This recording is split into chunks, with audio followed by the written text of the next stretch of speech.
नमस्कार प्यारे बच्चों, मैं हूँ रुचिका सैनी, आपकी व्यवसायिक अध्ययन की अध्यापिका। और आज हम कक्षा 12 का चैप्टर 1 का हम भाग 3 पढ़ने जा रहे हैं, जो कि है प्रबंध की विशेषताएं। तो चलिए शुरू करते हैं हमारी प्रबंध की विशेषताओं को। तो जी हाँ, यहाँ पे पहली विशेषता में दिया हुआ है कि प्रबंध एक उद्देश्यपूर्ण प्रक्रिया है। जी हाँ, सबसे पहले तो आपको किसी चीज का प्रबंध करना है। मान के चलिए आपने प्रबंध किया कि आपको कक्षा 12वीं को बहुत अच्छे नंबरों से पास करना है, आपको बोर्ड का पेपर देना है। तो सबसे पहले तो आपका उद्देश्य क्या है कि आपको बोर्ड का पेपर देना है। तो जी हाँ, इसी के आधार पर आप पूरे साल अपना प्रबंध करेंगे। तो हम कहने का मतलब है कि प्रबंध में एक उद्देश्य होना चाहिए, और ये एक उद्देश्य को प्राप्त करने के लिए की जाने वाली क्या है, प्रक्रिया है। तो चले एक एक करके हम समझते जाते हैं। किसी भी संगठन के कुछ मूलाधार उद्देश्य होते हैं जिनके कारण उसका अस्तित्व है। ये उद्देश्य सरल एवं स्पष्ट होने चाहिए। जी हाँ, सबसे पहले तो जो प्रबंध के उद्देश्य हैं वो सरल और स्पष्ट होने चाहिए, ताकि कि सभी कर्मचारियों को, सभी प्रबंधकों को इसे समझ में आ सके। प्रत्येक संगठन के उद्देश्य भिन्न होते हैं। जी हाँ, सबसे पहली बात तो अलग-अलग संगठन है, अलग-अलग उसके उद्देश्य होंगे। जैसे अगर आपके घर के अंदर मान के चलिए कोई ऐसा प्रोग्राम है, बर्थडे पार्टी है, तो उसका प्रबंध अलग होगा। और यदि आपके पड़ोसी के घर में कहीं पिकनिक का प्रोग्राम बन रहा है, तो उसका प्रबंध अलग होगा। अगर कहीं और किसी जगह मान के चलिए किसी और चीज का प्रोग्राम है, कोई रिटायरमेंट पार्टी है, तो उसका प्रबंध अलग होगा। तो जी हाँ, अलग-अलग संगठन और का अलग-अलग उद्देश्य होता है, और उस उद्देश्य के आधार पर ही हम अलग-अलग प्रबंध करते हैं, क्योंकि यह प्रबंध सर्वव्यापी है। जी हाँ, प्रबंध कैसा है, सर्वव्यापी, यानी सभी जगह विद्यमान है। किसी भी संगठन में चले जाइए, चाहे वो लाभ के लिए कार्य कर रहा हो या फिर वो सेवा कर रहा हो, यानी कि एनजीओ हो, या वो शिक्षा का या आपका विद्यालय हो, या फिर वो कोई हॉस्पिटल हो जो स्वास्थ्य के लिए कार्य कर रहा हो। ये चाहे तो बहुत बड़े स्तर पे कोई काम हो रहा है या छोटे स्तर पे काम हो रहा है, सभी जगह आपको प्रबंध मिलेगा। तो कहने का मतलब है कि प्रबंध क्या है, सभी जगह व्याप्त है, यानी कि ये सर्वव्यापी है। संगठन चाहे आर्थिक हो या सामाजिक या फिर राजनीतिक हो, जी या तो वो पैसे से लाभ के उद्देश्य से कार्य कर रहा हो, या फिर लोगों की सेवा के लिए कार्य कर रहा हो, या फिर कोई राजनीतिक पॉलिटिकल पार्टी हो, प्रबंध की क्रियाएं सभी में समान है। एक पेट्रोल पंप के प्रबंध की भी उतनी ही आवश्यकता है जितनी कि एक अस्पताल या एक विद्यालय की है। भारत में प्रबंधकों का जो कार्य है वह यूएसए, जर्मनी या जापान में भी वही होगा। मतलब सेम वैसा ही कार्य होगा जैसा भारत में प्रबंधक कार्य कर रहे हैं, अन्य देशों के प्रबंधक भी वैसे ही कार्य करेंगे। वह इन्हें कैसे करते हैं, ये भिन्न हो सकता है। ये भिन्नता भी उनकी संस्कृति, रीति रिवाज और इतिहास की भिन्नता के कारण हो सकती है। और अगर थोड़ा बहुत कार्यों में अंतर होगा, तो अंतर सिर्फ इतना सा होगा कि जो उनकी देश की संस्कृति है, जो उनके देश के रीति रिवाज है, जो उनके देश का इतिहास है, उस आधार पे ही विभिन्न होगा। जैसे उदाहरण देके समझाती हूँ। मान के चलिए हमको किसी प्रोग्राम का प्रबंध करना है। प्रोग्राम क्या है, शादी समारोह है। अब हमारे भारत के अगर शादी समारोह समारोह का हम कोई प्रबंध करते हैं, तो हमारे जो दुल्हन के कपड़े, दूल्हे के कपड़े कुछ विशेष प्रकार के आते हैं, खाना यहाँ पे कुछ विशेष प्रकार का होगा। लेकिन अगर यही हमें विदेशों में करना पड़े, तो स्वाभाविक है, आप जैसे जानते हैं, उनके जो रीति रिवाज के आधार पे खाना होगा, उनकी पोशाक भी अलग होगी, और उनकी जो संस्कृति है उस आधार पे आप वहाँ पे जो परंपरा है उस आधार पे प्रबंध करेंगे। तो जाहिर सी बात है, ये सब कुछ किसी भी देश की संस्कृति है, रीति रिवाज है, उनका इतिहास है, उनकी परंपराएं हैं, इन सब पे निर्भर करता है। लेकिन करने का तरीका एक ही होता है, इसलिए इसे हम कहते हैं सर्वव्यापी। तीसरा है हमारा प्रबंध बहुआयामी है। बहुआयामी यानी चारों तरफ से, यानी पूर्व, पश्चिम, उत्तर, दक्षिण, किसी भी दिशा से आप क्या कर सकते हैं, प्रबंध कर सकते हैं। कैसे, तो चलिए समझते हैं। प्रबंध एक जटिल क्रिया है। जी हाँ, प्रबंध बहुत ही जटिल क्रिया है। ये कोई बहुत आसान काम नहीं है कि आपने बस सोचा कि मैं प्रबंध कर लूं, प्रबंध हो जाता है। आपने देखा होगा आपके घर में छोटी सी चीज का भी प्रबंध करने में आपको बड़ी समस्या आती है। तो जाहिर सी बात है, ऐसे बड़े बड़े व्यावसायिक संगठन होते हैं जिनमें प्रबंध करना होता है। तो प्रबंध को हमने कैसा कार्य माना है, प्रबंध को हमने एक जटिल क्रिया मानी है, जिसके 3 प्रमुख परिमाण हैं। और यहाँ पे हमने क्या है कि इसके 3 प्रमुख परिमाण, यानी यहाँ पे हमें 3 चीजों को देखना पड़ता है, जिस आधार पे हम क्या कर रहे हैं, यहाँ पे जिस आधार पे हम प्रबंध कर रहे हैं, कि महत्वपूर्ण हमें किन किन आधारों पे प्रबंध करना होता है। तो पहला आधार है, देखिए, हमारा कार्य का प्रबंध। सबसे पहले तो हम काम का प्रबंध करेंगे। जी हाँ, अगर हमको 12th के अंदर बोर्ड का एग्जाम देना है, तो हमारा कार्य क्या होगा, पढ़ना होगा, स्कूल जाना होगा। तो यानी कि हमें अपने जो कार्य है उनका प्रबंध करना होगा, कि हमें कब उठना है, कब सोना है, कब खाना है, कब पढ़ना है, कब स्कूल जाना है। ये सब हमको कार्य का प्रबंध पहले स्तर पे इसका परिमाण है। सभी संगठन किसी न किसी कार्य को करने के लिए होते हैं। कारखाने में किसी उत्पाद उत्पादक का विनिर्माण होता है, तो एक वस्त्र भंडार में ग्राहक की किसी आवश्यकता की पूर्ति की जाती है, जबकि अस्पताल में एक मरीज का इलाज किया जाता है। प्रबंध इन कार्यों को प्राप्य उद्देश्यों में परिवर्तित कर देता है, और जो ये कार्य जो प्रबंध करता है वो इसमें परिवर्तित करता है जो उद्देश्य आपको प्राप्त करने हैं, यानी जो उद्देश्य आपको पाने हैं वही वही कार्य हम करेंगे, यही प्रबंध का काम है तथा इन उद्देश्यों को प्राप्त करने में मार्ग निर्धारित करता है। इनमें सम्मिलित है समस्याओं का समाधान करना। अब इन कार्यों में देखिए क्या-क्या सम्मिलित है। सबसे पहले तो जो कार्य हैं वो कैसे होने चाहिए, हमारे प्रबंध के उद्देश्यों को प्राप्त करने के अनुसार होने चाहिए। ऐसा नहीं है कि हमारा उद्देश्य कुछ और है और हम कार्य कुछ और कर रहे हैं। इसी के साथ महत्वपूर्ण कार्य यहाँ पे बताए गए हैं, वो यहाँ पे देख लीजिए, समझ लेते हैं। इन्हें आपको एग्जाम में लिखना है। समस्याओं का समाधान करना, सबसे पहले तो प्रॉब्लम्स को सॉर्ट आउट कीजिए। इसके जो भी प्रॉब्लम्स आपके कार्य में आ रही है उसे हटा दीजिए और कार्य निरंतर कीजिए। इसके बाद है निर्णय लेना, योजनाएं बनाना, बजट यानी बजट बनाना, यानी कहाँ से पैसा आएगा, कहाँ पैसा जाएगा, ये सब। दायित्व निश्चित करना, किसकी क्या रिस्पॉन्सिबिलिटी है, ये सब निर्धारित करना।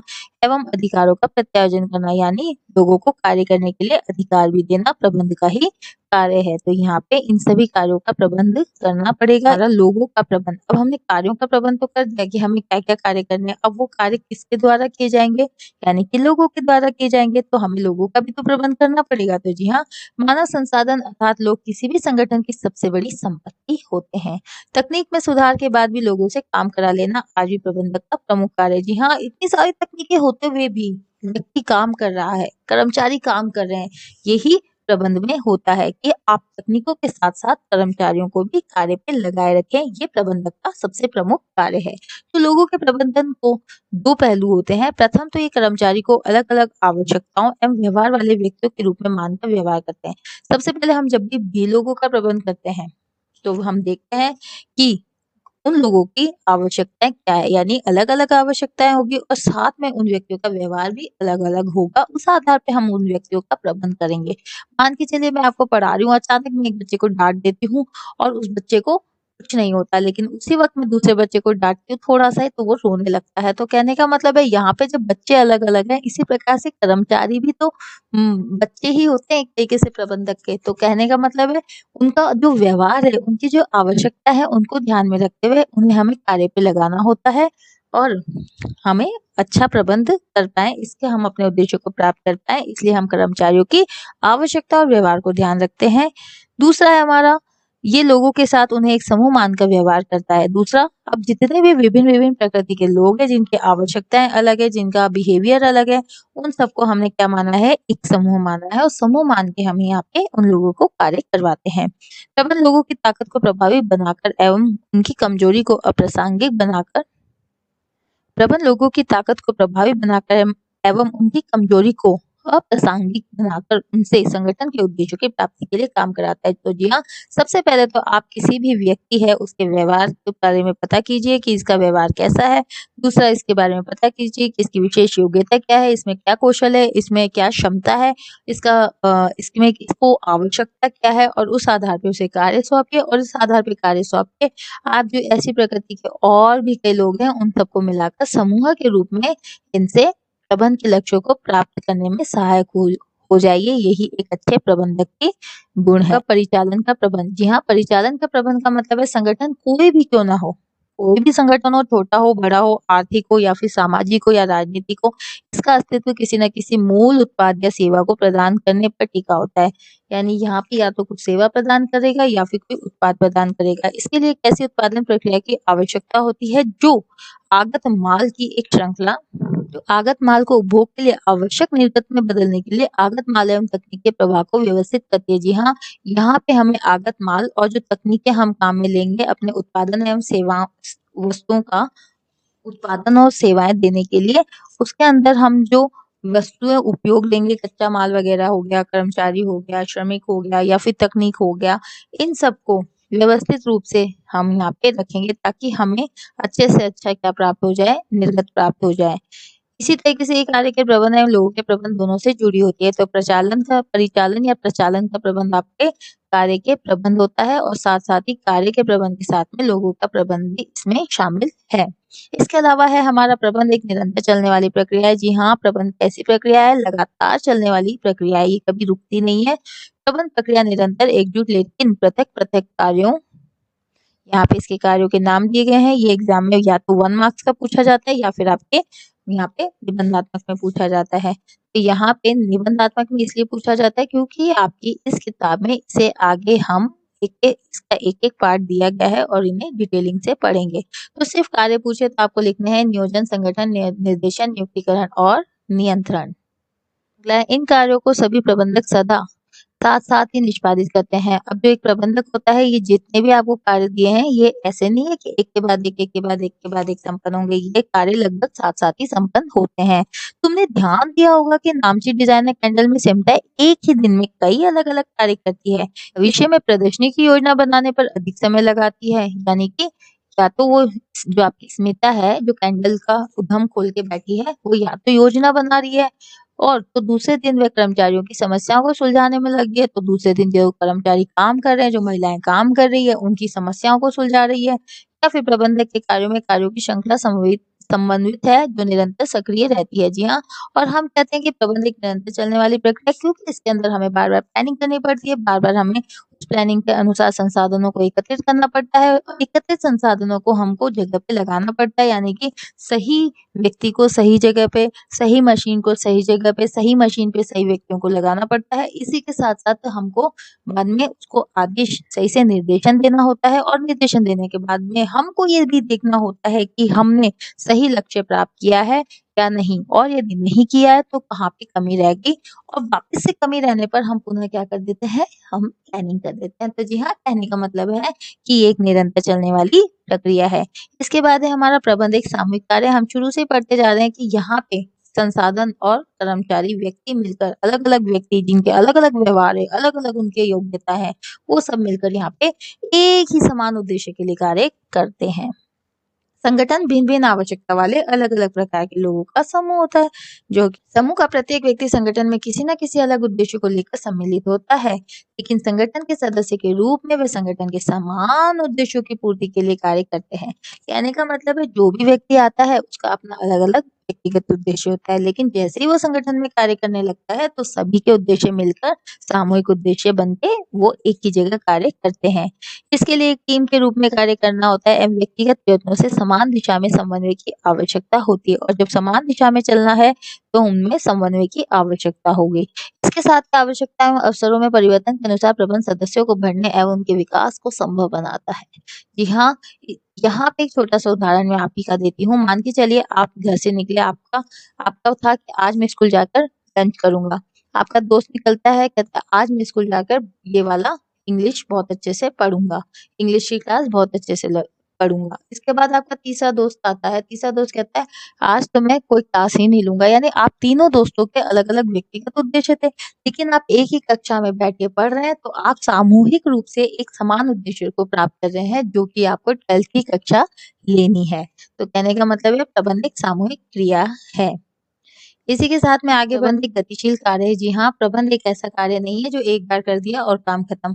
हमने पढ़ा प्रबंध एक निरंतर कार्य है, तो निरंतर यानी लगातार जारी रह रहा हुआ कार्य है, तो लगातार जो जारी रह रहा है उसे हम यहाँ पे गतिशील कार्य भी कह देते हैं। प्रबंध एक गतिशील कार्य होता है एवं इसे बदलते पर्यावरण में अपने अनुरूप ढालना होता है। जी हाँ, इसमें हमको परिवर्तन करना होता है, क्योंकि जो प्रबंध होता है वो व्यक्तियों के ऊपर होता है और व्यक्तियों का जो व्यवहार है निरंतर बदलता रहता है। इस आधार पे हमें लक्ष्यों के अंतर पे भी थोड़े से फेरबदल करने पड़ते हैं। इसी तरीके से संगठन बाह्य पर्यावरण के संपर्क में आता है। बाह्य पर्यावरण में आपके सारे सम्मिलित होते हैं। आपकी जो संस्था है उसके जो बाह्य कारक हैं उसे हम या तो इसमें पर्यावरण शामिल कर लीजिए, या आपके तृतीय पक्षता जैसे आपके बैंक, वित्तीय संस्थाएं, या फिर आपके देनदार, या फिर आपके कोई कच्चा माल आपूर्तिकर्ता हो गए, यानी या आपके ऋण पत्रधारी हो गए, आपके अंशधारी हो गए, ये सब आपके बाह्य पर्यावरण में शामिल होते हैं। तो जब संगठन बाह्य पर्यावरण के संपर्क में आता है, जिसमें विभिन्न विभिन्न सामाजिक, आर्थिक एवं राजनीतिक तत्व सम्मिलित होते हैं, सामान्यता के लिए संगठन को अपने आप को एवं अपने उद्देश्यों को पर्यावरण के अनुरूप बदलना होता है। तो ये जो आपके ये बाह्य पक्ष हैं, जिसमें बाह्य वातावरण आ जाते हैं, आपके सामाजिक वातावरण, आर्थिक वातावरण और राजनीतिक वातावरण जो आपका आ जाता है, इन्हीं के अनुसार हमको प्रबंध करना होता है, हमें अपने पुराने प्रबंध में बदलाव लाना होता है। मान के चलिए हम कोई व्यवसाय कर रहे हैं और अचानक राजनीतिक परिस्थितियां बदल गई, अचानक युद्ध प्रारंभ हो गया, अचानक हमारे देश से सामान बाहर जाना बंद हो गया, किसी भी कारण से, युद्ध के कारण से या फिर सरकारी नीतियों के परिवर्तन के कारण से, तो क्या होगा? यहाँ पे हमें अपना प्रबंध बदलना पड़ेगा। या फिर हो सकता है कि मूल्य स्तर में उतार-चढ़ाव हो गया, हमने विदेशों में सामान भेजा और हम वहाँ पे मान के चलिए हमारे सामान का हमने जितना मूल्य सोचा था उतना मूल्य हमें नहीं मिल पाया, क्योंकि हो सकता है कि दूसरे देश की मुद्रा के मूल्य में कमी हो गई। या फिर हमने सोचा कि हम ऋण ले लेंगे, लेकिन ऋणों की जो ब्याज दर है वो बढ़ गई, हमें अब ऋण महँगे पड़ रहे हैं, हम उधारी नहीं ले सक रहे हैं, क्योंकि उधार लेना अब महँगा हो गया है। या फिर सामाजिक कारण हो सकता है कि हम जो वस्तुओं का उत्पादन कर रहे थे वो उपभोक्ता पसंद ही ना कर रहा हो। या फिर हो सकता है कि उपभोक्ताओं की रुचि में परिवर्तन हो गया हो। ये कुछ भी ऐसे कारण हो सकते हैं जिसकी वजह से हमें प्रबंध में परिवर्तन करना होता है। इसी के साथ-साथ देखिए, शायद आप जानते हैं कि फास्ट फूड क्षेत्र के विशालकाय संगठन मैकडॉनल्ड्स ने भारतीय बाजार में टिके रहने के लिए अपनी खान-पान सूची में भारी परिवर्तन किए। तो भैया किए होंगे परिवर्तन, ये हमारे एग्जाम के पॉइंट ऑफ व्यू से इम्पोर्टेंट नहीं है, ऐसे उदाहरण आपके एग्जाम में नहीं आते। आपको बस सीधा-सीधा बताना है कि जो प्रबंध है वो एक गतिशील कार्य है, और है तो है, पर क्यों है, ये सारा आपको बताना है। इसी के साथ-साथ प्रबंध एक अमूर्त शक्ति है। जी हाँ, क्या प्रबंध को कभी छू के देखा है? मैनेजमेंट को कभी हाथ में लगाया है? कभी नहीं। मैनेजमेंट कोई वस्तु है क्या जो हाथ लगाओगे? तो जी हाँ, ये एक अदृश्य है और ये एक अमूर्त है। अमूर्त यानी जिसका कोई मूर्त रूप नहीं होता है, आप छू भी नहीं सकते।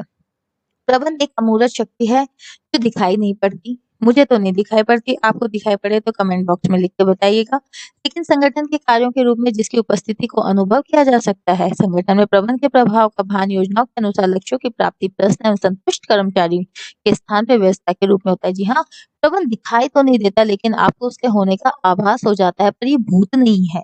कहने का मतलब है, आप जब किसी प्रबंध में जाते हैं वहाँ पे आपको कर्मचारी बड़े दुखी से नज़र आएँगे, आपको उद्देश्य प्राप्त नज़र होते नहीं आएँगे, आपको वो संगठन हानि में जाता नज़र आएगा, तो आप क्या कहेंगे? कि यार ऐसा मैनेजर है यहाँ का, बिल्कुल मैनेजमेंट अच्छा नहीं है। लेकिन आप अगर ऐसे संगठन में जाते हैं जहाँ पे आपको खुश, संतुष्ट कर्मचारी नज़र आते हैं, लक्ष्यों की पूर्ति आपकी होती रहती है और कर्मचारी आपके आगे बढ़-चढ़ कर लक्ष्यों को प्राप्त करने में सहायक होते हैं, तो आप कहेंगे, आहा! क्या प्रबंध है यहाँ का, कितना अच्छा मैनेजमेंट है यहाँ का, कितना बढ़िया मैनेजर होगा यहाँ का। तो जी हाँ, यहाँ पे आप सिर्फ प्रबंध को अनुभव कर सकते हैं, ना कि उसे छूकर, उसे हाथ लगाकर पता कर सकते हैं कि प्रबंध अच्छा है कि नहीं। कहती हूँ, यहाँ पे प्रबंध की विशेषताएँ जो कि आपके एग्जाम के लिए बहुत ही महत्वपूर्ण है। यहाँ पे छोटे-छोटे प्रश्न भी आपसे बनते हैं और पूरा का पूरा बड़ा प्रश्न भी बन के यहाँ पे आ जाता है। जैसे आपसे पूछा जा सकता है कि प्रबंध की विशेषताएं बताइए, ये आपके निबंधात्मक में आ जाएगा। या फिर आपसे पूछा जा सकता है कि प्रबंध एक अमूर्त शक्ति है, समझाइए। या प्रबंध निरंतर चलने वाली प्रक्रिया है, समझाइए। या फिर प्रबंध एक गतिशील प्रक्रिया है, इसे समझाइए। तो यहाँ पे हम प्रश्नोत्तरों को बाद में करते जाएंगे, लेकिन आप यहीं साथ ही साथ में अपनी बुक के अंदर इस साइड में जो आपको ये जगह दी होती है, यहाँ पे कहीं छोटा सा उन प्रश्नों को लिख लीजिए ताकि आपको याद रह जाए।